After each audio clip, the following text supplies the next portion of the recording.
Kau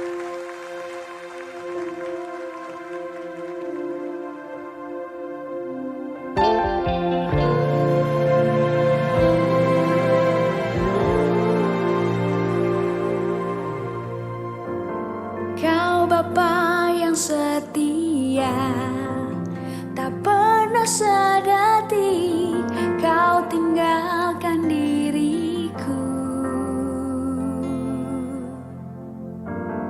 Hatiku teguh di dalam janjimu sampai ku melihat kuasamu.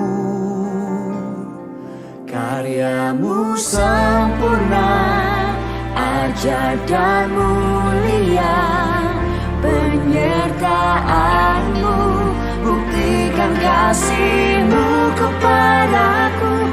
Ku agungkan Engkau, Yesus termulia, kasihmu terindah selamanya.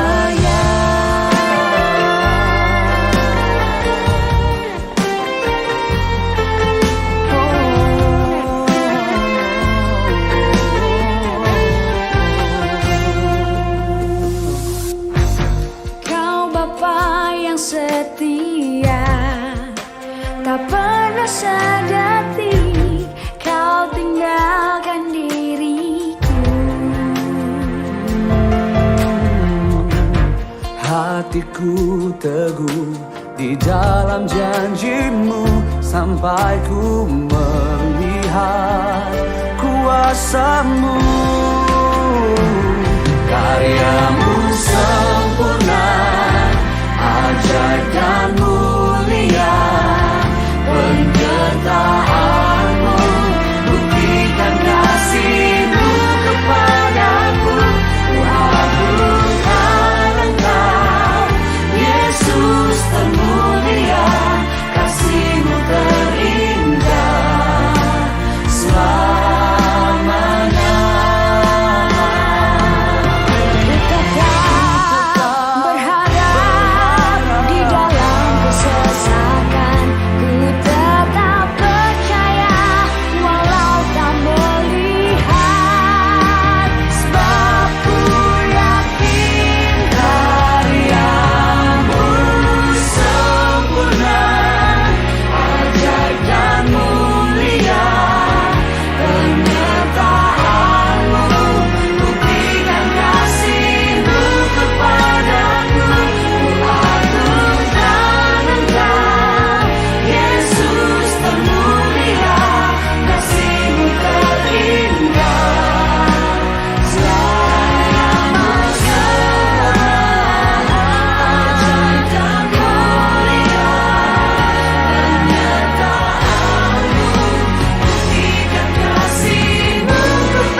Yesus termulia, kasihmu terindah, kasihmu terindah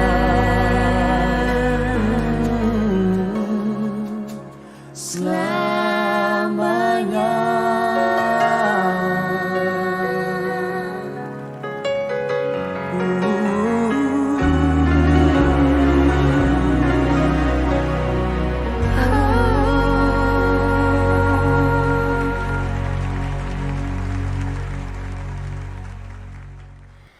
Shalom Bapak Ibu Saudara sekalian, apa kabar? Saya bersyukur sekali bisa kembali melayani Bapak Ibu Saudara secara online. Mari seluruh sidang jemaat di GBI Kristus Gembala Kota Malang, kita persiapkan hati kita di dalam ibadah kita untuk memperingati kembali kenaikan Tuhan kita. Dan kita percaya bahwa bersama dengan Tuhan kita akan melihat hal-hal yang baik. Mari satukan hati di dalam doa.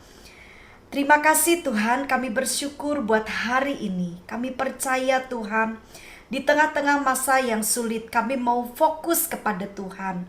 Karena kami percaya Tuhanlah tempat perlindungan kami.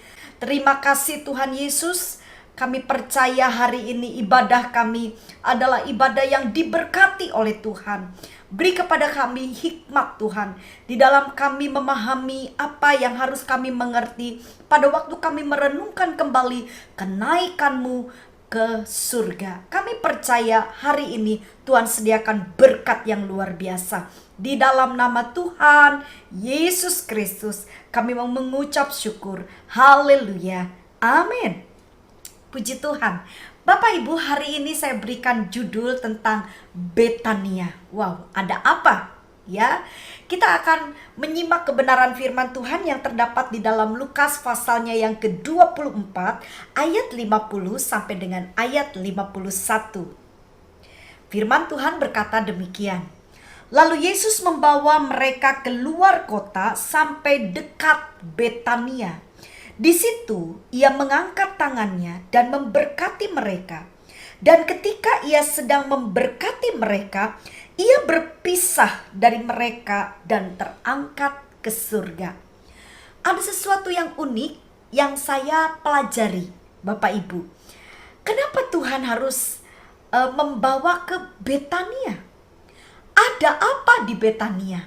Nah, pada waktu saya merenungkan kebenaran firman Tuhan ini, Tuhan memberikan saya hikmat. Nah, saya percaya sekali kalau dengan kepintaran saya tidak mungkin saya bisa menyelaminya. Nah, Bapak Ibu, ketika kita mendengar satu kota yang namanya Betania, tentunya Bapak Ibu akan mulai merenungkan atau berpikir tentang beberapa peristiwa besar yang dicatat di dalam Alkitab berkaitan dengan Betania. Dan tentunya saya yakin sekali Tuhan juga merindukan ada hal-hal yang selalu kita ingat, hal yang memang itu Tuhan sediakan bagi kita.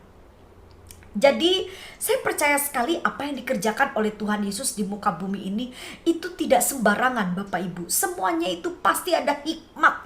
Ada hikmah, ada sesuatu yang penting yang harus kita pelajari. Nah, yang pertama, kalau kita mengingat ya nama kata Betania, itu Bapak Ibu, saya mengajak saudara untuk melihat satu peristiwa yang terdapat di dalam Injil Lukas. Lukas pasal 10 mulai dari ayat 38 sampai dengan ayat ke-42. Mari perhatikan, saya bacakan buat Bapak Ibu. Ketika Yesus dan murid-muridnya dalam perjalanan, tibalah ia di sebuah kampung. Seorang perempuan yang bernama Marta menerima dia di rumahnya. Nanti kalau Bapak Ibu mempelajarinya dengan baik, maka latar belakang dari ayat ini menyatakan bahwa Tuhan Yesus itu sampai di Betania. Jadi nama kampung itu adalah Betania, di mana Maria, Marta, dan Lazarus itu tinggal, ya, punya rumah di Betania. Lalu ayat selanjutnya dikatakan demikian, ayat 39 dari Lukas pasal 10. Perempuan itu mempunyai seorang saudara yang bernama Maria. Maria ini duduk dekat kaki Tuhan dan terus mendengarkan perkataannya. Sedang Marta sibuk sekali melayani. Ia mendekati Yesus dan berkata, "Tuhan, tidakkah engkau peduli bahwa saudaraku membiarkan aku melayani seorang diri? Suruhlah dia membantu aku."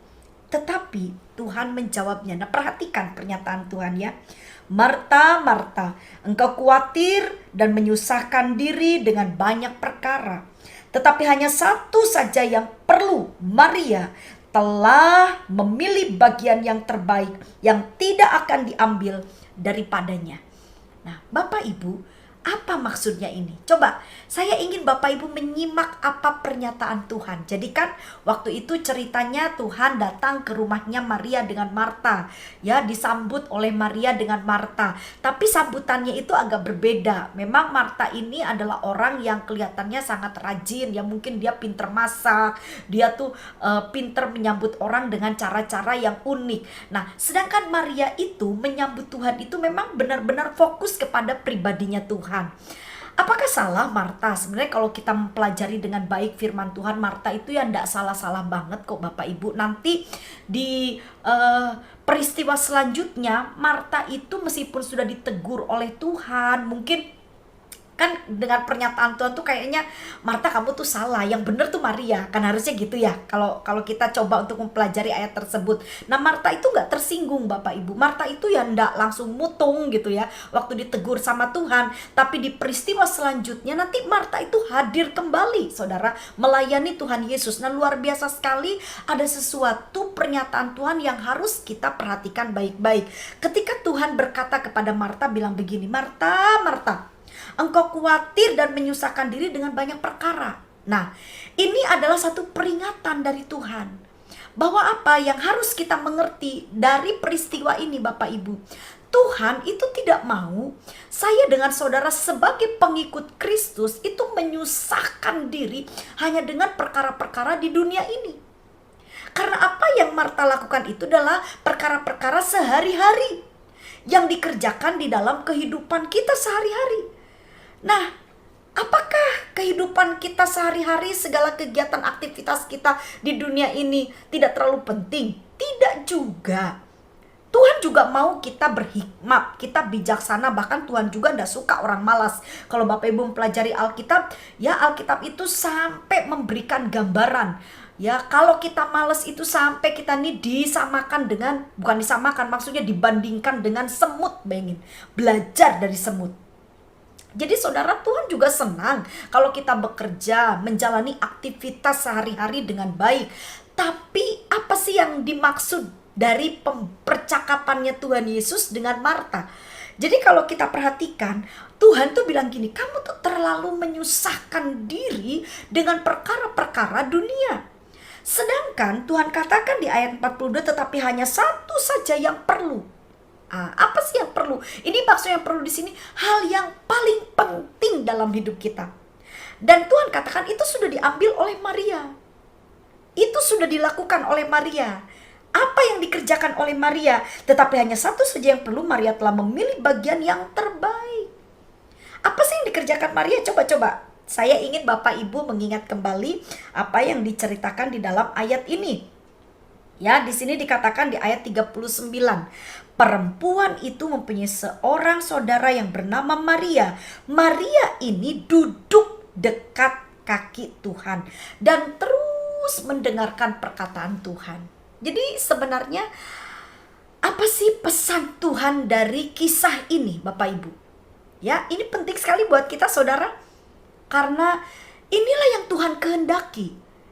Ya, di dalam dunia ini boleh kita bekerja, boleh kita mengerjakan segala sesuatu yang menjadi tanggung jawab kita sehari-hari. Kalau Bapak Ibu sebagai orang tua, ya saudara harus bertanggung jawab dengan anak-anak saudara. Bekerjalah, ya jalani kehidupan ini dengan baik, ya tatalah kehidupan ini dengan penuh hikmat dan kebijaksanaan.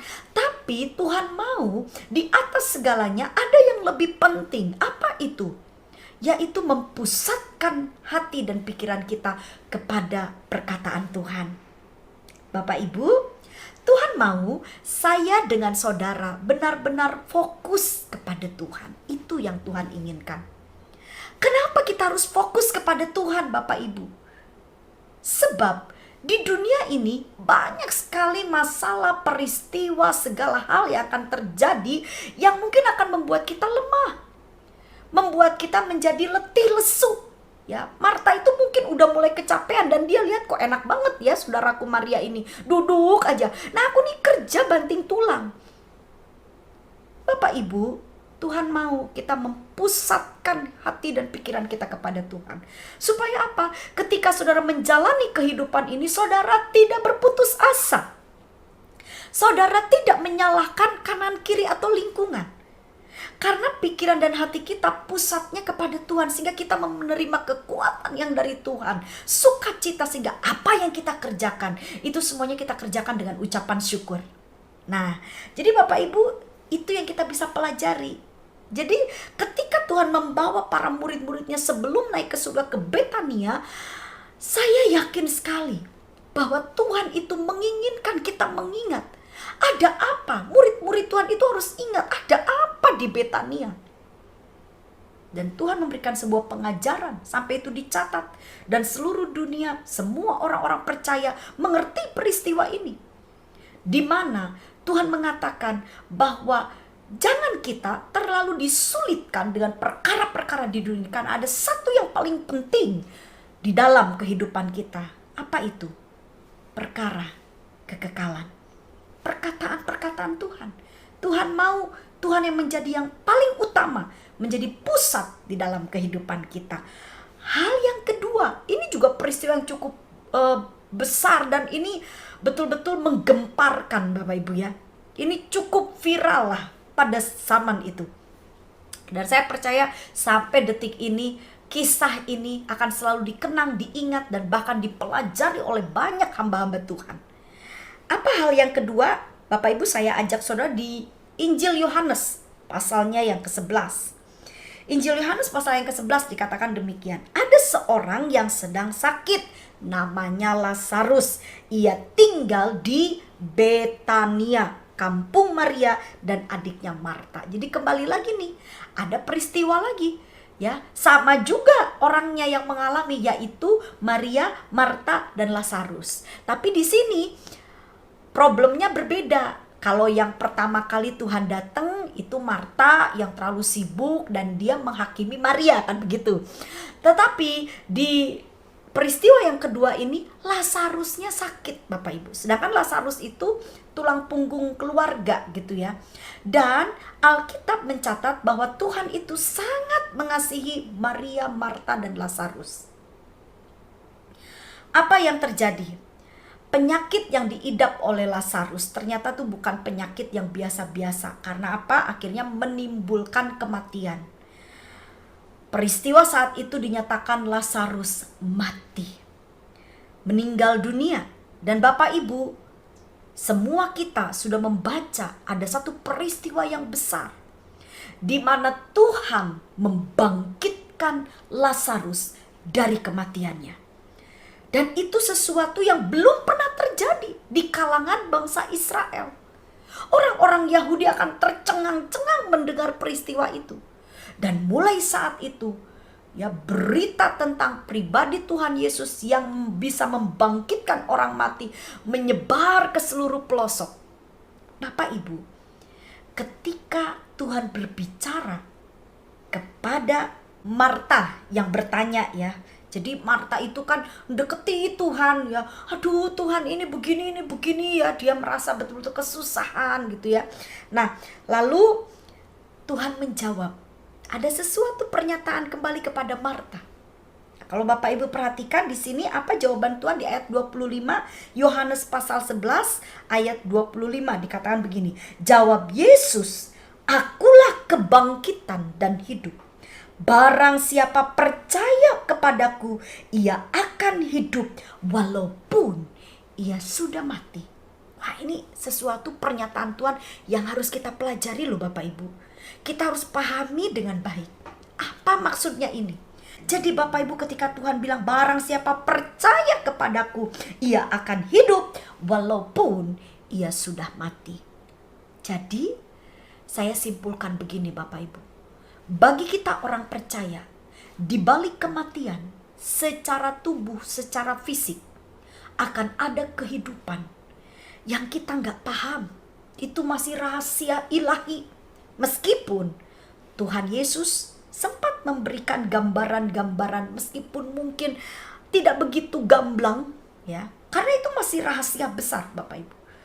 Tapi ada satu pernyataan di sini, Tuhan katakan kalau kamu percaya, kamu akan menerima kehidupan. Meskipun kamu sudah mati. Artinya apa? Di balik kematian orang percaya, ada kehidupan Bapak Ibu. Pada waktu kita memperingati Tuhan kita, ternyata Tuhan juga mau mengingatkan kita. Ya, ketika Tuhan naik ke surga di Betania, itu daerah yang menyadarkan orang-orang yang mengikut Tuhan Yesus bahwa di tempat itu Tuhan pernah mengajar. Dan ajaran Tuhan yang pertama, Tuhan mau semua umat percaya itu fokus kepada Tuhan. Dan Tuhan juga mau supaya semua orang percaya itu menyadari bahwa di balik kematian ada kehidupan bagi orang percaya. Sebab itu Bapak Ibu, kita harus mulai memahami hal ini dengan baik. Beberapa hal yang saya ingatkan kepada Bapak Ibu, kalau memang itu yang Tuhan mau, Jadi apa yang harus kita lakukan hari-hari ini? Yang pertama, kita harus selalu ingat Tuhan. Bapak Ibu, jangan tinggalkan Tuhan. Ya, sebesar apapun masalah yang sedang kita hadapi.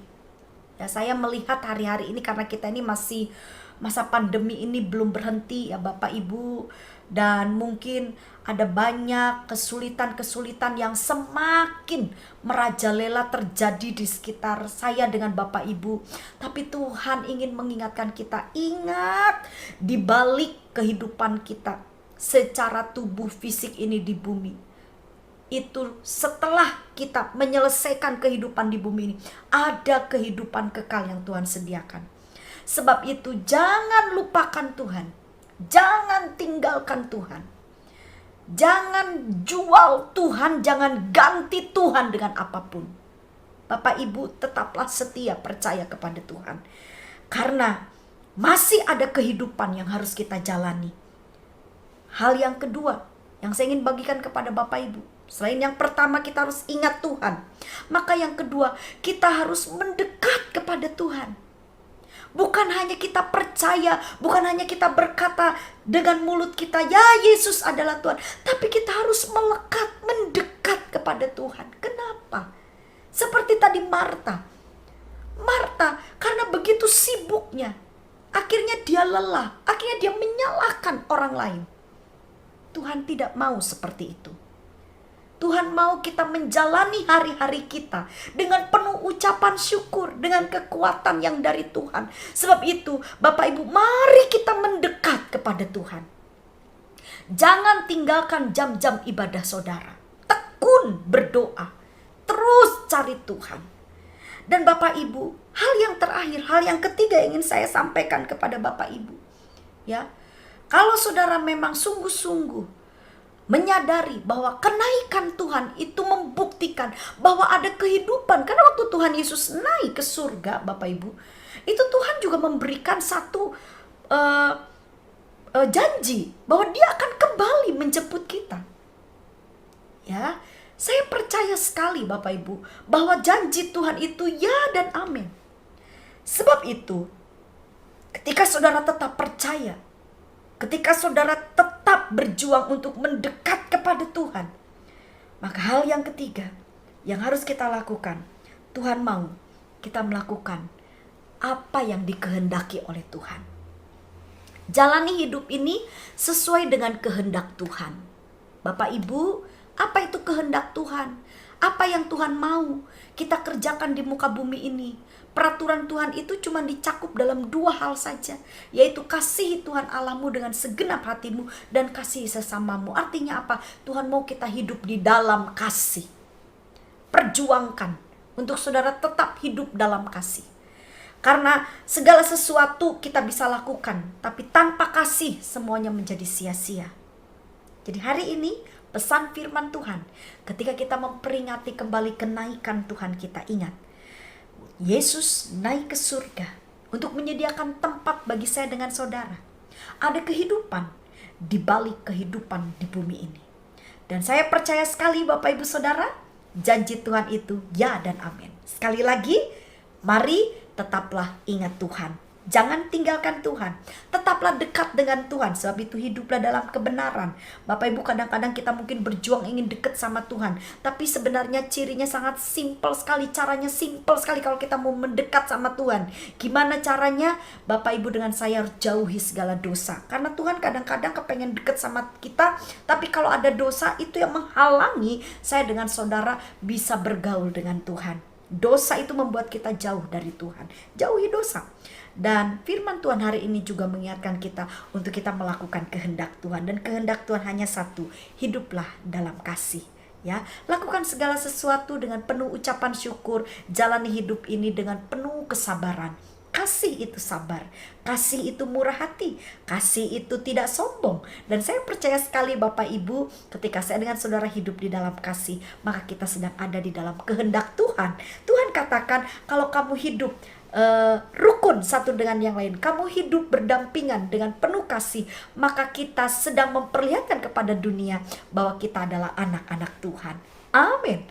Puji Tuhan Bapak Ibu Saudara, saya percaya Tuhan akan selalu menolong saya dengan Bapak Ibu. Tetaplah kuat di dalam Tuhan ya, meskipun hari-hari ini memang Bapak Ibu, saya pun sebagai seorang hamba Tuhan, saya menganjurkan untuk Bapak Ibu tetap menjaga kesehatan ya, tetap pakai masker kalau keluar, cuci tangan dan jaga jarak, karena ini akan membuat saya dengan saudara hidup sangat bijak ya.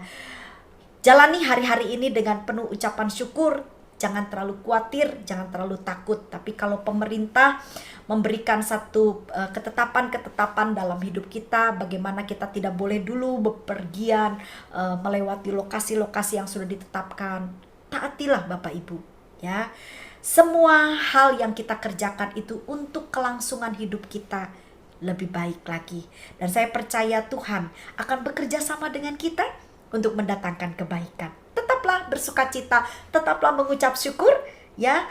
Rukunlah dengan satu keluarga dan nikmati hari-hari ini. Karena ingat, kalau kita menjalani hari-hari ini dengan baik bersama dengan Tuhan, maka percayalah masa depan kita penuh dengan harapan. Amin.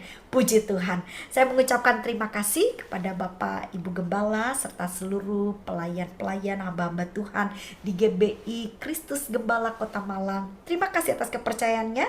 Tuhan Yesus memberkati. Mari jemaat yang dikasih Tuhan, kita kembali datang untuk menghampiri tata kasih karunia Allah. Kita percaya pada pagi ini Tuhan memberkati kita. Jadikan kita kepala bukan ekor, naik bukan turun. Yang dikerjakan oleh kita selalu berhasil. Wajah Bapak menyinari engkau, memberkati engkau. Keluar masuk rumah diberkati. Keluar masuk kantor pekerjaan kami diberkati. Wajah Bapak menyinari dan memberkati kita semuanya, diberkati. Seluruh kehidupan kami diberkati. Kami serahkan seluruh langkah-langkah kami oleh kasih karunia Allah, kami sudah diberkati. Haleluya, haleluya, amin.